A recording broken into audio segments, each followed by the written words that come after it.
या देवी सर्वभूतेषु मां शक्तिरूपेण संस्थिता नमस्तस्यै नमस्तस्यै नमस्तस्यै नमो नमः। ओम दुम दुर्गाय नमः। जय माता रानी। दोस्तों, आपके अपने चैनल धर्म साधना में आपका बहुत बहुत स्वागत है। माँ भगवती दुर्गा की कृपा आप और आपके पूरे परिवार पर सदा सर्वदा बनी रहे। दोस्तों, आज शारदीय नवरात्रि का 5वां दिन है और आज दुर्गा सप्तशती के 9वें और 10वें अध्याय का पाठ करेंगे। मन में माँ भगवती दुर्गा का ध्यान करते हुए ओम नमः चंडिकायै इस मंत्र का उच्चारण कीजिए और पूरे भक्तिभाव से पहले 9वें अध्याय का पाठ करेंगे और उसके बाद 10वें अध्याय का पाठ करेंगे। और दुर्गा सप्तशती के 9वें अध्याय में निशुंभ के वध का वर्णन किया गया है। ओम नमः चंडिकायै। राजा ने कहा, हे भगवान, आपने रक्त बीज के वध से संबंध रखने वाले देवी चरित्र का यह अद्भुत महात्म्य मुझे बतलाया।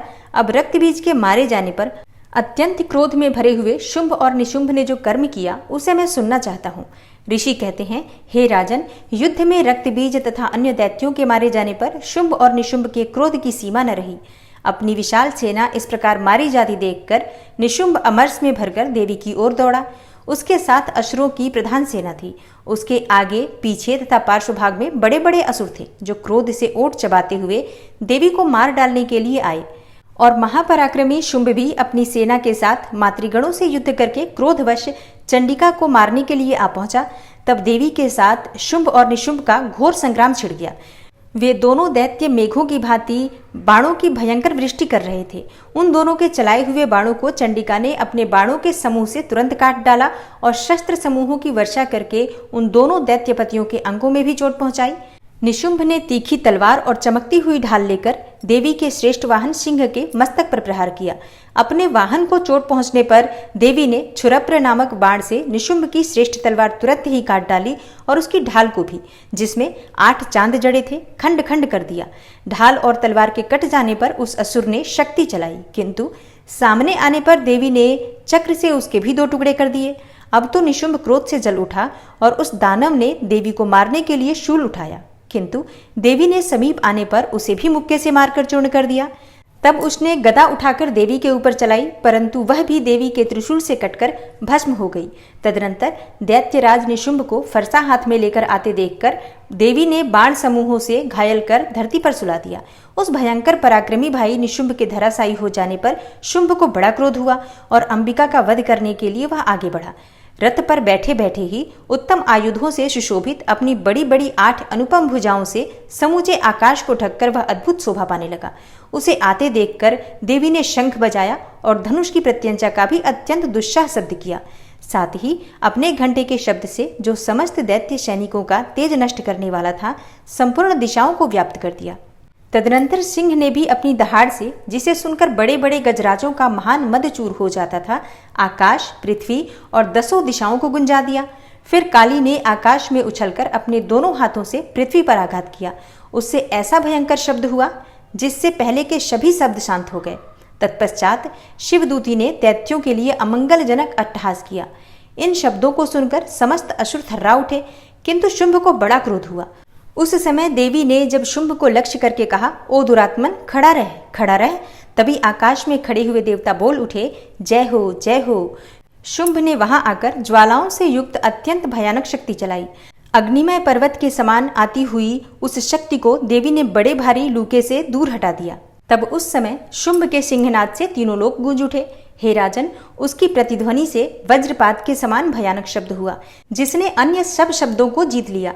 शुंभ के चलाए हुए बाणों के देवी ने और देवी के चलाए हुए बाणों के शुंभ ने अपने भयंकर बाणों द्वारा सैकड़ों और हजारों टुकड़े कर दिए।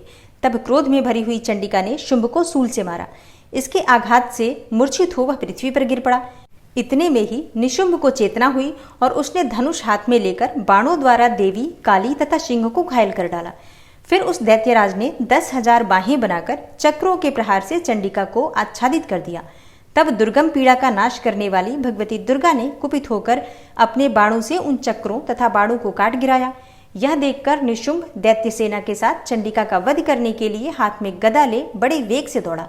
उसके आते ही चंडी ने तीखी धार वाली तलवार से उसकी गदा को शीघ्र ही काट डाला। तब उसने शूल हाथ में ले लिया। देवताओं को पीड़ा देने वाले निशुंभ को शूल हाथ में लिए आते देख चंडिका ने वेग से चलाए हुए अपने शूल से उसकी छाती छेद डाली।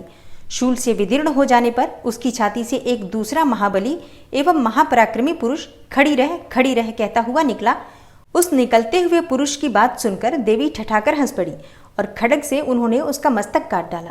फिर तो वह पृथ्वी पर गिर पड़ा और तदनंतर सिंह अपनी दाढ़ों से असुरों की गर्दन कुचलकर खाने लगा। बड़ा ही भयंकर दृश्य था। उधर काली तथा शिवदूती ने भी अन्यान्य दैत्यों का भक्षण करना आरंभ कर दिया। कौमारी की शक्ति से विदीर्ण होकर कितने ही महादैत्य नष्ट हो गए। ब्रह्माणी के मंत्रपूत जल से निस्तेज होकर कितने ही भाग खड़े हुए। कितने ही दैत्य माहेश्वरी के त्रिशूल से छिन्न भिन्न हो धराशायी हो गए। वाराही के थुथुन के आघात से कितनों का पृथ्वी पर कचूमर निकल गया। वैष्णवी ने भी अपने चक्र से दानवों के टुकड़े टुकड़े कर डाले। ऐन्द्री के हाथ से छूटे हुए वज्र से भी कितने ही प्राणों से हाथ धो बैठे। कुछ असुर नष्ट हो गए, कुछ उस महायुद्ध से भाग गए तथा कितने ही काली शिवदूती तथा सिंह के ग्रास बन गए। ओम नमः चंडिकायै। इस प्रकार श्री मार्कंडेय पुराण में सावर्णिक मनवंतर की कथा के अंतर्गत देवी महात्म्य में निशुंभ वध नामक 9वां अध्याय पूरा हुआ। और अब आप सुनेंगे 10वां अध्याय। 10वें अध्याय में शुंभ के वध का वर्णन किया गया है। ऋषि कहते हैं, हे राजन, अपने प्राणों के समान प्यारे भाई निशुंभ को मारा गया देखकर तथा सारी सेना का संहार होता जानकर शुंभ ने कुपित होकर कहा, दुष्ट दुर्गे, तू बल के अभिमान में आकर झूठ मूठ का घमंड न दिखा। तू बड़ी मानिनी बनी हुई है, किंतु दूसरी स्त्रियों के बल का सहारा लेकर लड़ती है। देवी बोली, ओ दुष्ट, मैं अकेली ही हूँ। इस संसार में मेरे सिवा दूसरी कौन है? देख, ये मेरी ही विभूतियां हैं, अतः मुझ में ही प्रवेश कर रही हैं। तदनंतर ब्रह्माणी आदि समस्त देवियां अंबिका देवी के शरीर में ही लीन हो गईं। उस समय केवल अंबिका देवी ही रह गईं। देवी बोली, मैं अपनी ऐश्वर्य शक्ति से अनेकों रूपों में यहाँ उपस्थित हुई थी। उन सभी रूपों को मैंने समेट लिया है और अब अकेली ही युद्ध में खड़ी हूँ। तुम भी स्थिर हो जाओ। ऋषि कहते हैं, तदनंतर देवी और शुंभ दोनों में सब देवताओं तथा दानवों के देखते देखते भयंकर युद्ध छिड़ गया। बाणों की वर्षा तथा तीखे शस्त्रों एवं दारुण अस्त्रों के प्रहार के कारण उन दोनों का युद्ध सब लोगों के लिए बड़ा भयानक प्रतीत हो रहा था। उस समय अंबिका देवी ने जो सैकड़ों दिव्य अस्त्र छोड़े, उन्हें दैत्यराज शुंभ ने उनके निवारक अस्त्रों द्वारा काट डाला। इसी प्रकार शुंभ ने भी जो दिव्य अस्त्र चलाए, उन्हें परमेश्वरी ने भयंकर हुंकार शब्द के उच्चारण आदि द्वारा खिलवाड़ में ही नष्ट कर डाला। तब उस असुर ने सैकड़ों बाणों से देवी को आच्छादित कर दिया। यह देखकर क्रोध में भरी हुई उन देवी ने भी बाण मारकर उसका धनुष काट डाला और धनुष कट जाने पर फिर दैत्यराज ने शक्ति हाथ में ले ली, किंतु देवी ने चक्र से उसके हाथ की शक्ति को भी काट गिराया। तत्पश्चात दैत्यों के स्वामी शुंभ ने 100 चांद वाली चमकती हुई ढाल और तलवार हाथ में लेकर उस समय देवी पर धावा किया। उसके आते ही चंडिका ने अपने धनुष से छोड़े हुए तीखे बाणों द्वारा उसकी सूर्य किरणों के समान उज्जवल ढाल और तलवार को तुरंत ही काट दिया। फिर उस दैत्य के घोड़े और सारथी मारे गए। धनुष तो पहले ही कट चुका था। अब उसने अंबिका को मारने के लिए उद्यत होकर भयंकर मुदगर हाथ में ले लिया।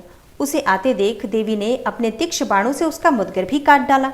तिस पर भी वह असुर मुक्का तानकर बड़े वेग से देवी की ओर झपटा। उस दैत्यराज ने देवी की छाती में मुक्का मारा। तब उन देवी ने भी उसकी छाती में एक चांटा जड़ दिया। देवी का थप्पड़ खाकर दैत्यराज शुंभ पृथ्वी पर गिर पड़ा, किंतु पुनः सहसा पूर्ववत उठकर खड़ा हो गया। फिर वह उछला और देवी को ऊपर ले जाकर आकाश में खड़ा हो गया। तब चंडिका आकाश में भी बिना किसी आधार के ही शुंभ के साथ युद्ध करने लगी। उस समय दैत्य और चंडिका आकाश में एक दूसरे से लड़ने लगे। उनका वह युद्ध पहले सिद्ध और मुनियों को विस्मय में डालने वाला हुआ। फिर अंबिका ने शुंभ के साथ बहुत देर तक युद्ध करने के पश्चात उसे उठाकर घुमाया और पृथ्वी पर पटक दिया। पटके जाने पर पृथ्वी पर आने के बाद वह दुष्टात्मा दैत्य पुनः चंडिका का वध करने के लिए उनकी ओर बड़े वेग से दौड़ा। तब समस्त दैत्यों के राजा शुंभ को अपनी ओर आते देखकर देवी ने त्रिशूल से उसकी छाती छेदकर उसे पृथ्वी पर गिरा दिया। देवी के शूल की धार से घायल होने पर उसके प्राण पखेरु उड़ गए और वह समुद्रों, द्वीपों तथा पर्वतों सहित समूची पृथ्वी को कंपाता हुआ पृथ्वी पर गिर पड़ा। तदनंतर उस दुरात्मा के मारे जाने पर संपूर्ण जगत प्रसन्न एवं पूर्ण स्वस्थ हो गया तथा आकाश स्वच्छ दिखाई देने लगा।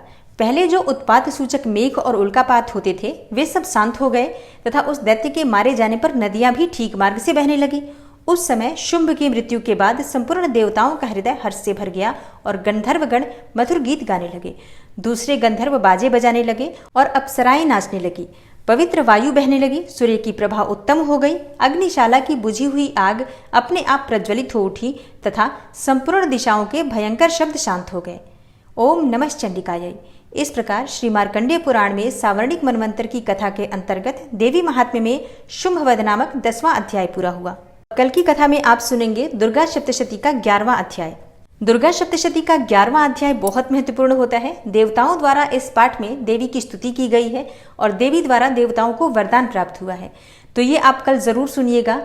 इस अध्याय को सुनने मात्र से ही माँ भगवती की कृपा और वरदान आपको प्राप्त होता है। और आज की वीडियो अगर आपको अच्छी लगी हो तो वीडियो को लाइक ज़रूर कीजिए, शेयर भी ज़रूर कीजिए फैमिली फ्रेंड्स के साथ। और चैनल पर पहली बार आए हैं, अभी तक आपने चैनल को सब्सक्राइब नहीं किया है, तो आज की वीडियो अगर आपको अच्छी लगे तो चैनल को सब्सक्राइब ज़रूर कर लीजिए और बेल बटन को भी प्रेस कर लीजिए। तो इससे ये होगा कि इस चैनल पर जो नई वीडियो अपलोड होंगी उनकी नोटिफिकेशन आपको सही समय पर प्राप्त होगी। मैं मिलती हूँ आपसे अगली वीडियो में, तब तक के लिए नमस्कार।